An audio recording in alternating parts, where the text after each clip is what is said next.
High বন্ধুরা, দেখো আমি ধানবাদে একটা রাম মন্দির এসেছি।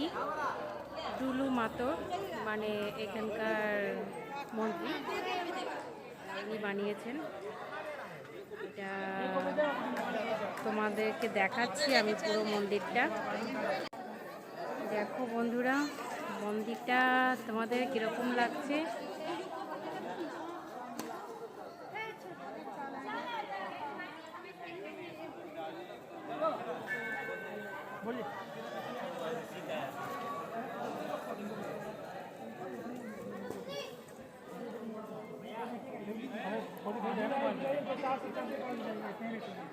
আমার তো খুব ভালো লাগলো এই মন্দিরটা।